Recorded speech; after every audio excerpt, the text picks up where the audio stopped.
하나님의 말씀을 사랑했던 다윗, 그렇게 말씀을 정해보았네요. 자, 오늘 읽은 시편도 다윗이 지은 시지요. 자, 다윗. 우리는 다윗에 대해서 많이 들었고 많이 알고 있어요. 우리가 다윗에게 어떤 별칭을 붙인다면 말이죠. 다윗에게는 좋은 별칭을 다 갖다 붙여도 다 통용이 됩니다. 우선 다윗은 그 많은 시 150편 가운데 절반 이상을 다윗이 썼잖아요. 그래서 다윗은 시인입니다. 다윗은 음악가입니다. 다윗은 믿음의 사람이고 말씀의 사람이고 다윗은 기도의 사람이지요. 다윗은 어릴 때부터 용맹이 뛰어났어요. 용기 있는 사람이고 인내의 사람이고 늘 진실을 말했습니다. 자, 이렇게 좋은 다윗, 이스라엘 사람들에게 당신네들 역대 왕들 가운데에서 가장 훌륭한 왕이 누굽니까? 하면 그들은 서슴없이 다윗 왕입니다 라고 말을 해요. 오늘 특별히 시편 19편은 다윗이 얼마나 하나님의 말씀을 사모했는지를 보여주는 시입니다. 다윗은 평생 그가 경험한 하나님의 말씀에 대한 이 경험을 아름다운 시를 통해서 오늘 시편 19편에 소개해 주고 있어요. 그는 자신의 삶에서 하나님의 말씀을 최고의 가치로 꼽고 있어요. 다윗의 인생, 힘들고 어려웠던 순간들을 말씀으로 이겨냈고 하나님께서 말씀하셨던 대로 하나님이 그 약속대로 지켜주시고 보호하시고 인도해 주시고 마침내 다윗을 왕 위에까지 오를 수 있게 해주신 분, 바로 그분이 하나님이심을 시를 써서 노래를 하고 있어요. 지난 시간까지 모세의 마지막이 행복했던 것처럼 다윗도 마지막이 행복했던 왕이었습니다. 실존했던 인물들 가운데도요, 하나님 말씀을 최고의 가치로 꼽아서 인생을 살아서 많은 복을 받았던 사람들이 있지요. 아브라함 링컨이 이런 말을 했습니다. 하나님께서 우리에게 주신 가장 큰 선물이 바로 성경이다. 철학자 임마누엘 칸트도 말을 하기를 성경이 있다는 것이 인류 최대의 행복이다고 말을 했습니다. 성경은 하나님의 말씀입니다. 하나님은 말씀으로 천지를 창조하셨고 예수님은 말씀으로 바다의 풍랑을 잔잔케 하시고 말씀으로 병든 자를 고치시며 말씀으로 죽은 자도 살리셨지요.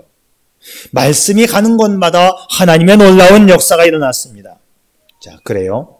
성경은 우리 그리스도인들뿐만 아니라 인간 생활에 없어서는 안 될 가장 귀하고 값진 진리의 책, 바로 그것이 성경이라고 말씀하고 있어요.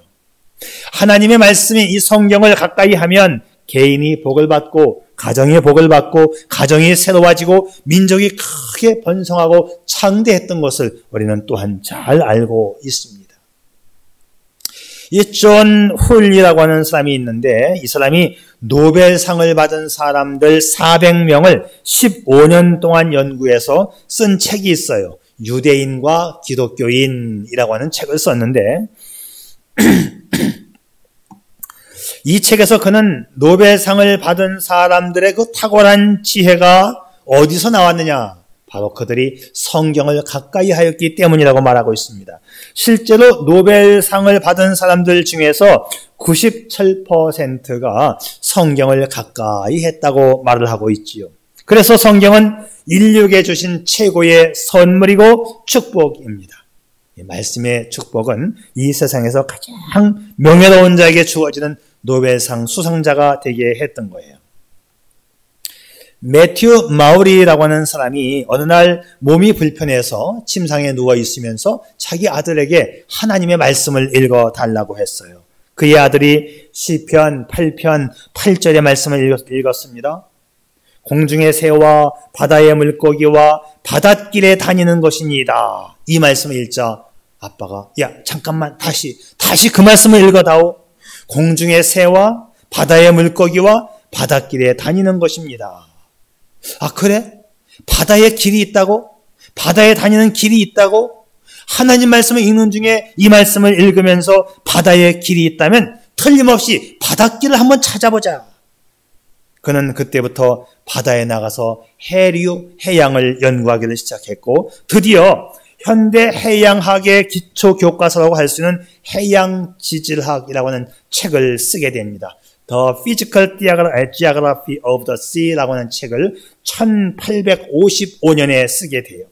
이 책을 써서 해양학의 아버지라고 불리는 매튜 마우리라고 하는 사람이 있습니다. 자, 곧이어서 이 마우리는 대서양 해저에 관한 도표를 작성해서 미국과 유럽을 잇는 해저 케이블의 가능성을 보여줍니다. 성경을 통해서 성경에 나와 있는 말씀의 힌트를 얻어서 세계적인 석유회사가 된 예가 하나 있는데요. 스탠다드 오일 회사입니다. 스탠다드 석유회사는 세계적으로 유명한 회사인데, 자, 이 회사가 크게 부흥되어지는 배경이 있습니다. 이 스탠다드 오일 회사의 중역 간부 한 분이 신앙이 돈독한 분인데, 그가 창세기를 다 읽고 출애굽기를 2장을 읽어가는데 모세의 어머니가 모세를 나일강에 버리는 장면을 읽게 됩니다. 어머니가 아들을 버릴 때에 그 심정이 어떻겠어요? 당시 이집트의 왕이 히브리 사람들이 아들을 낳으면 모조리 죽여라 했잖아요. 그래서 모세의 어머니도 아들을 낳았지만 차마 죽일 수가 없어서 숨겨서 키우는데, 이제 성경에는 3개월 동안 숨겨 키웠다고 했어요. 애가 커지면서 목소리가 커지고 울음소리가 커지니까 더 이상 숨겨 키울 수가 없다고 판단해서 이 아이를 나일강에 버리지 않습니까? 그런데 그냥 나일강에 버린 게 아니라 이 갈대 상자에 담아서 강에 띄우지요. 이 갈대 상자, 우리 말로 말하면 이 광주리예요. 광주리. 소쿠리에다가 아이를 태웠는데 소쿠리는 그냥 담아서 강에 띄우면 풍덩 빠지니, 자, 성경에 보게 되면 역청과 나무 진을 이 소쿠리에 발라서 물이 들어오지 않게 소쿠리로 배를 만든 거예요. 그리고 그 배 안에 아이를 넣어서 강물에 띄웠습니다. 자, 이 부분을 이 스탠다드 오일 회사의 간부 한 분이 읽다가 번뜩이는 지혜가 떠올랐어요. 아, 그래? 모세의 어머니가 역청을 발랐다? 자, 이 역청이라고 하는 것은 영어로는 이 피치인데요. 이게 석유 찌꺼기, 석유 덩어리입니다. 자, 성경 말씀에 이 피치라는 것을 사용해서 모세의 어머니가 그 당시에 이 광주리 배를 만들었다고 한다면 그 지역에 석유가 나올 가능성이 있을 것이다. 자, 이런 힌트를 얻게 됩니다. 그래서 이분이 찰스 위스하트라고 하는 지질학자를 이집트로 보내서 현지 답사를 하게 되지요.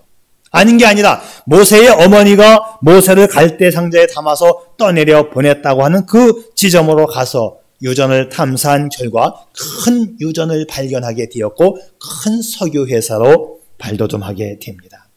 여러분, 성경 말씀은 1.1핵도 거짓이 없는 하나님의 말씀이지요. 누구든지 하나님의 말씀을 따라 사는 사람은 그 말씀의 능력을 체험하여 영혼이 구원받는 것은 물론이거니와 영적인 능력과 삶의 변화를 경험하게 되는 겁니다. 여러분, 성경에 답이 있음을 믿으시기를 바랍니다. 부자가 되기를 원하는 사람들도 성경에서 지혜를 얻어야 합니다. 병 낫기를 원하는 사람들도 성경을 통해서 믿음으로 기도해야 합니다. 유명해지기를 원하는 사람들도 성경에서 지혜를 얻어야 되는 것입니다. 바로 오늘 말씀에서 다윗은 자신이 일평생 얻은 삶의 지혜를 시편 19편에 잘 담아서 우리에게 소개해 주고 있습니다. 다윗은 하나님의 말씀을 사랑했어요. 다윗의 일생은 하나님 없이는 설명이 불가능합니다. 수많은 실패와 수많은 상처와 수많은 죽음의 고비를 넘길 때마다 그는 하나님을 의지했어요. 그래서 오늘 말씀의 이 중심 구절이 뭐냐면 10절 말씀인데, 곧 많은 순금보다 더 사모할 것이며 꿀과 송이꿀보다 더 달도다. 네, 하나님의 말씀은 금보다도 더 사모할 것이고 꿀보다도 더 좋은 음식으로 노래합니다. 여러분, 옛날에는 보석 가운데서 가장 귀한 보석이 순금이었죠. 그런데 그 금도 그냥 작은 반지 하나 정도의 금이 아니라 순금 덩어리보다 많은 순금보다 더 사모할 만한 가치가 있다. 무엇이? 하나님의 말씀이. 사랑하는 여러분, 우리도 이 하나님의 말씀을 사랑할 수 있기를 바랍니다. 하나님께서 내게 말씀하시고 내 인생을 이끌어 주시고 내게 큰 능력으로 함께 하셔서 내 인생의 축복을 축복받는 인생으로 만들어 주시는 것을 경험하기 위해서는 하나님 말씀을 사모해야 돼요. 그래서 다윗은 금보다도 더 사모하는 하나님의 말씀이라고 노래하고 있는 거지요. 가장 귀한 보석인 금덩어리보다 더 사모할 것이 하나님의 말씀이다. 자, 여기서 이 사모한다는 말은요, 그 그리워하는 생각으로 가득 차 있는 상태를 말해요. 어떤 사건이나 어떤 사물이나 어떤 물건에 대해서 또는 사람에 대해서 간절한 마음으로 기다리고 소망할 때 사모한다, 그렇게 말합니다. 앉으나 서나 당신 생각이 아니라 앉을 때든지 서 있을 때든지 길을 갈 때든지 누웠을 때든지 언제든지 하나님의 말씀을 사모하는 여러분 될 수 있기를 축복합니다. 자, 그래서 말씀을 사모하는 것은요, 굉장히 중요해요. 자, 그런데 사모한다는 것은 사실상 내 마음과 생각으로만 떠올리고 묵상하는 것이에요. 다윗은 말씀을 날마다 떠올리고 사모하고 묵상했지만 그 묵상하는 것으로만 끝나지 않고 이제 이 말씀을 따라 삶으로 말씀을 체험함으로 그 삶 속에서 복을 누린 사람이에요. 자, 그래서 다윗은 하나님의 말씀을 가까이 하고 실천했던 사람입니다. 다윗은 이제 자신이 말씀을 체험했던 그 사실과 결과에 대해서 말씀하시는데 이 하나님의 말씀을 송이꿀 보다 더 달다고 말씀해요. 꿀덩어리에 비교합니다. 꿀이라고 하는 것은 바라만 보았을 때 좋은 게 아니라 이 꿀은 먹어보았을 때 실제로 맛을 느끼는 거 아니에요. 이제 다윗은 하나님의 말씀은 사모할 말씀이지만 더 나아가서 이 말씀은 실제로 맛을 볼 때 달콤한 말씀이라고 다윗은 말을 해주고 있어요. 옛날에는 꿀보다 더 달고 좋은 음식이 없었어요. 옛날에는 이 꿀이 최고의 음식이었습니다. 다윗은 성경 말씀을 읽고 묵상할 때 그리고 이 말씀을 실천할 때마다 느껴지는 말씀의 맛을 알았어요.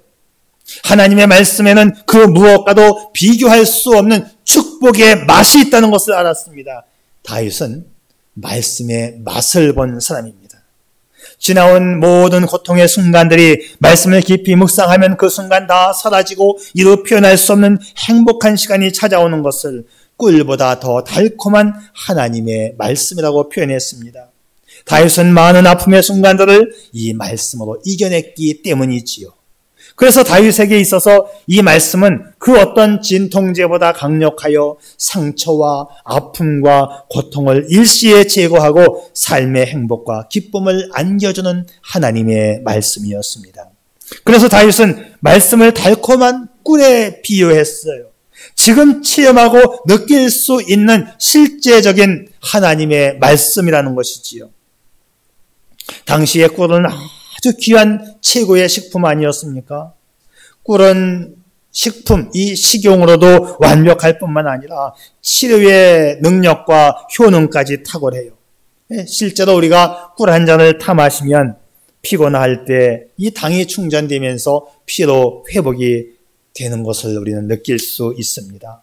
옛날에는 목이 잠겼을 때에도 꿀물을 타 마셨고 입술이 트면 꿀을 발랐어요.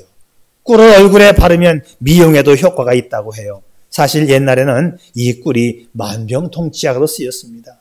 전통의학에서는 천연 항생제로 쓰이기도 했었지요. 요즘에는 이 꿀을 과학적으로 분석해서 이 꿀 속에는 프로폴리스가 라고 하는 이 성분이 있어서 이 성분이 사람 내 면역력을 높여주고 세균과 나쁜 병균들을 막아주는 효과가 있다고 입증이 되고 있지요. 자, 그렇습니다. 옛날부터 이 꿀은 아주 소중했던 음식이고 치료제였어요. 오늘 다윗은 말씀의 효능을 맛보았기에 다윗은 말씀을 향하여 이렇게 말하는 거예요. 하나님의 말씀은 꿀과 송이꿀보다 더 달도다. 꿀도 그냥 한 방울의 꿀이 아니고 송이꿀보다, 이 덩어리 꿀보다 더 달도다. 다윗의 인생에서 일평생 살아가는 동안 하나님의 말씀은 그 꿀송이보다 더 축복이었고 은혜였고 행복이었다고 고백하는 거예요. 사랑하는 여러분, 하나님의 말씀의 맛을 느낄 수 있기를 바랍니다. 그래서 인류 최초의 하나님의 말씀의 맛을 느꼈던 이스라엘 사람들은요, 자녀를 낳으면 하나님의 말씀을 가르칩니다.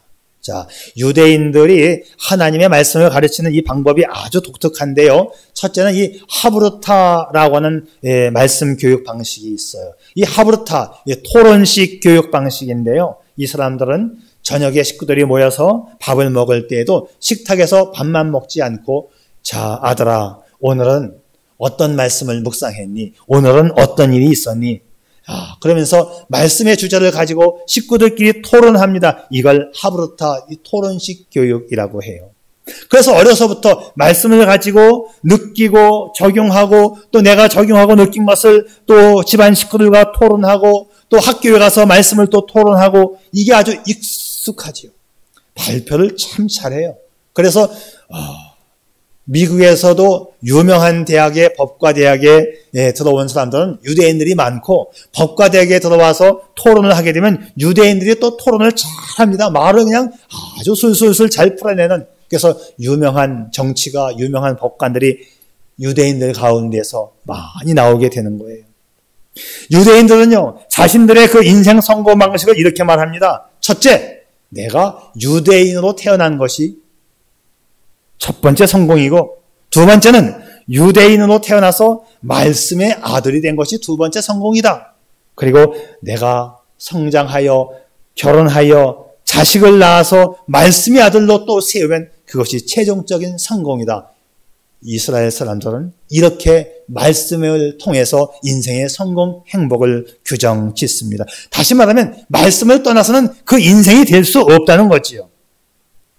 자, 그래서 유대인들은요, 자식을 낳아서 이 아이가 13세가 될 때까지 모세오경을 다 암송을 시켜요. 그래서 모세오경을 다 암송해서 13세가 되면 이제 너는 이제부터는 세상을 살아갈 준비가 되었다 해서 성인식을 해줍니다. 미츠바라고 하는 성인식을 해주는데요. 자, 남자의 성령식은 바 미츠바라고 해서 너는 이제 계명의 아들이 되었다라고 말을 해요.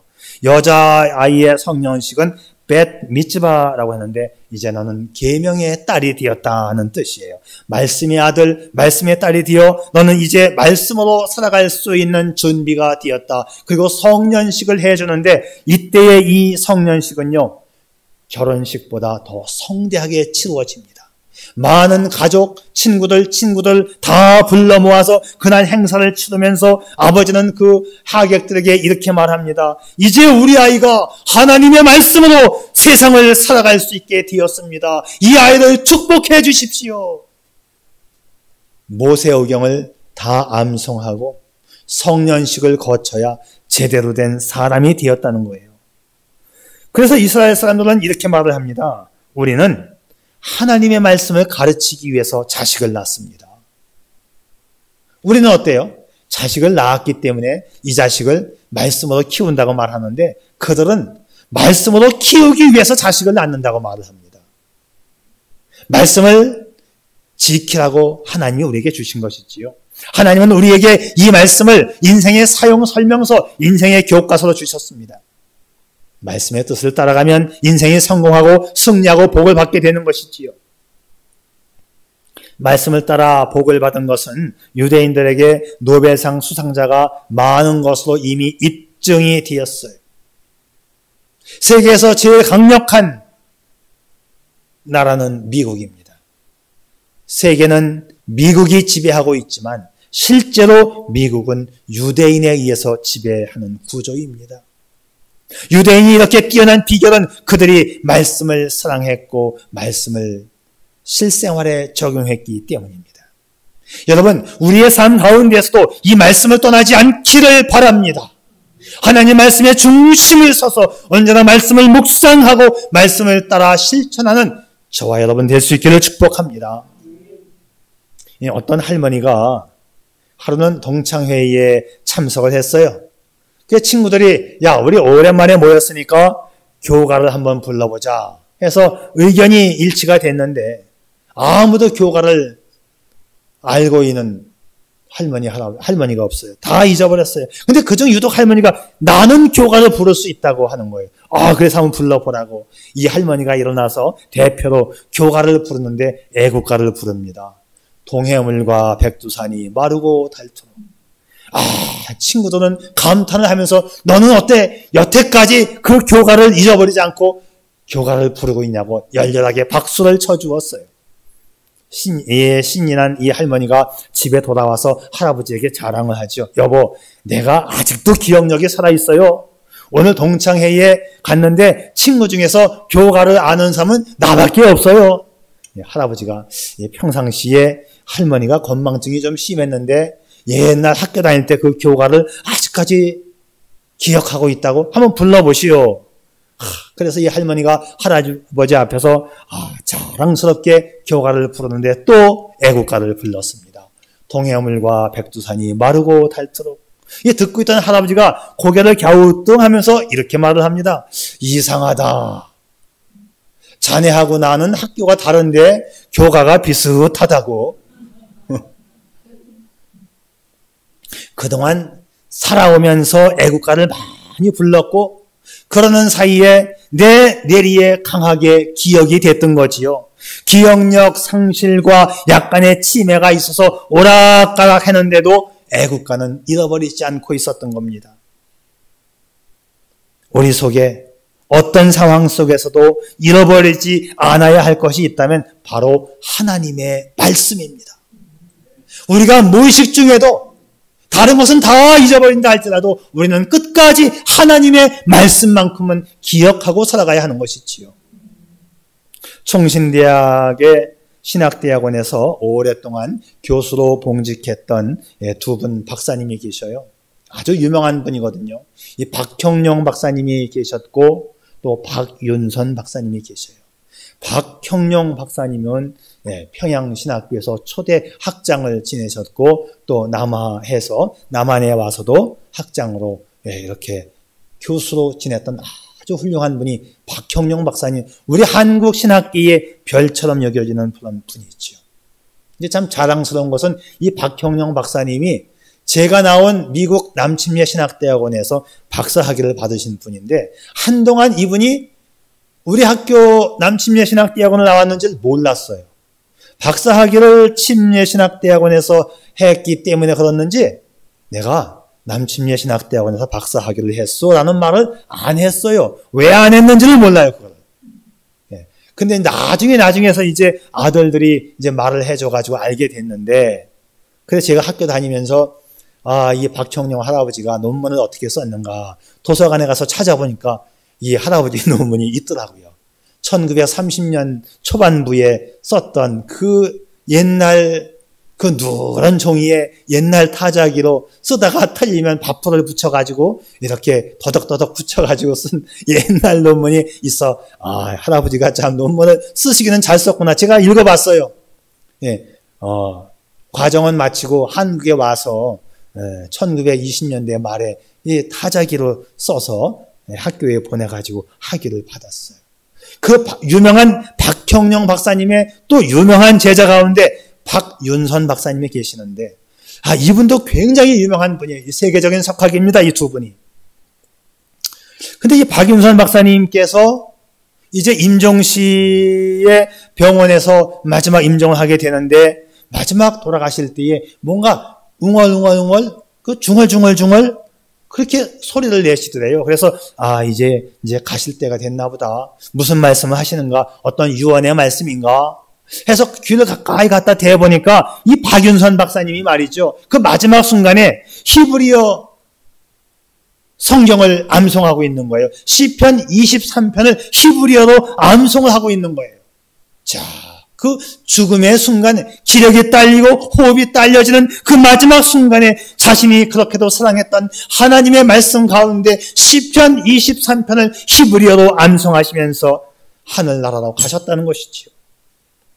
늘 사모하여 가슴에 담고 늘 실천하여 말씀의 능력을 체험했던 이 사람들, 여러분 우리들도 마지막 순간에 하나님의 말씀을 암송할 수 있기를 바랍니다. 그렇게 말씀을 사랑하고 말씀을 실천하며 살 수 있기를 주님의 이름으로 축복합니다. 자, 이렇게 살았던 다윗은 마지막에 형통한 삶을 살았지요. 오늘 마지막 부분의 말씀에서 그는 많은 상을 받았다고 고백합니다. 다윗이 하나님의 말씀을 많은 순금보다 더 사모할 것이며 꿀과 송이꿀보다 더 달도다 라고 고백한 것은요, 그가 하나님의 말씀으로 형통한 삶을 살았기 때문입니다. 다윗이 하나님의 말씀을 그렇게 사모해서 하나님의 말씀으로 인생의 달콤한 행복을 체험한 사실을 7절부터 9절까지 말씀에서 기록하고 있는데, 내가 왜 말씀을 사모했는지 아느냐? 내가 왜 말씀을 실천했는지 아느냐? 그 이유가 7절 말씀부터 나와 있습니다. 우리 다시 한번 7절부터 9절의 말씀을 보겠어요. 여호와의 말씀은 완전하여 영혼을 소성시키며 여호와의 증거는 확실하여 우둔한 자를 지혜롭게 하며 여호와의 교훈은 정직하여 마음을 기쁘게 하고 여호와의 계명은 순결하여 눈을 밝게 하시도다. 여호와를 경외하는 도는 정결하여 영원까지 이르고 여호와의 법도 진실하여 다 의로우니.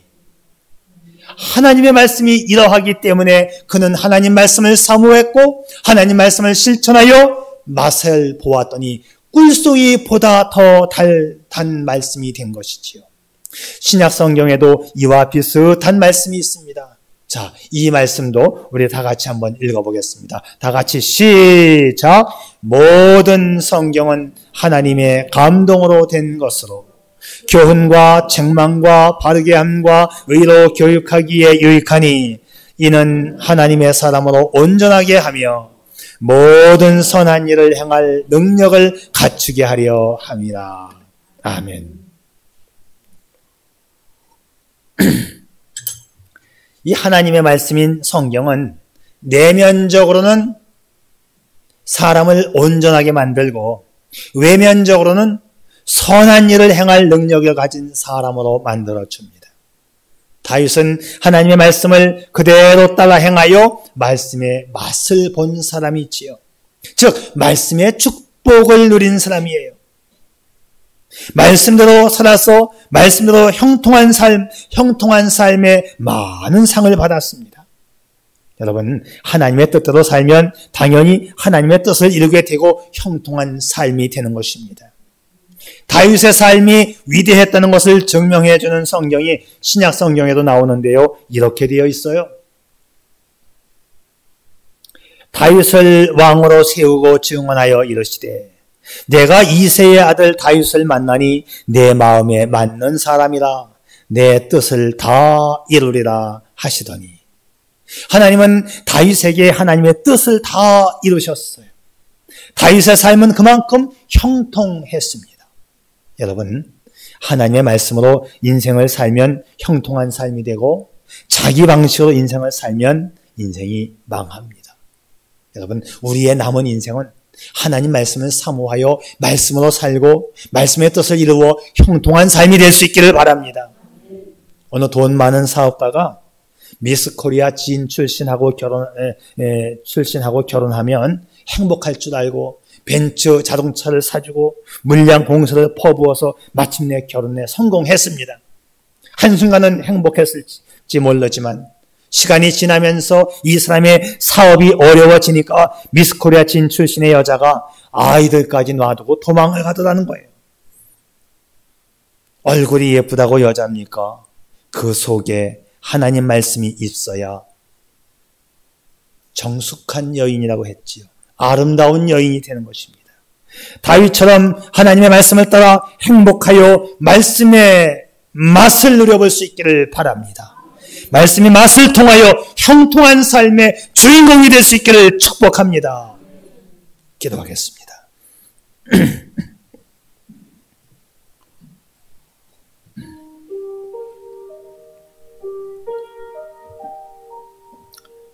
다윗은 말년이 아름다운 삶을 살았습니다. 최후의 승자가 된 것이지요.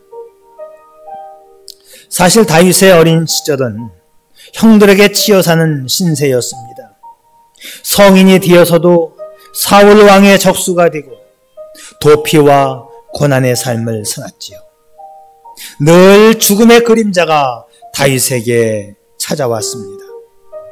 자식들의 반란과 자식들 간의 살인사건으로 인하여 가슴 아픈 나날을 보냈습니다. 그러던 다윗은 이제 지난날의 아픔과 상처는 기억조차 없으며 깨끗이 씻기어졌고 행복만을 노래하는 시인이 되었습니다. 다윗의 인생에서 이보다 좋을 수는 없는 순간이 찾아온 겁니다. 하나님은 다윗에게 이루 말할 수 없는 축복을 허락하셨습니다. 이유는 단 한 가지. 다윗은 하나님의 말씀을 사모했고 그 능력을 알았습니다. 여러분도 하나님의 말씀의 능력을 알고 믿고 사모하여 그 말씀을 사랑하는 최후 승리자가 되기를 축복합니다. 아멘. 아버지 하나님, 다윗이 말년이 행복하고 아름다운 인생으로 눈을 감았던 것처럼 아버지 하나님, 우리의 인생도 가면 갈수록 더 좋아지는 인생, 마지막이 창대케 되는 인생, 마지막이 행복한 인생, 마지막이 축복의 인생 되게 해 주시옵소서. 이를 인하여서, 이를 위하여서 말씀을 사모하게 도와주시고 말씀을 따라가는, 그리고 말씀의 맛을 보는 자가 되게 해 주옵소서. 예수님의 이름으로 기도드리옵나이다. 아멘.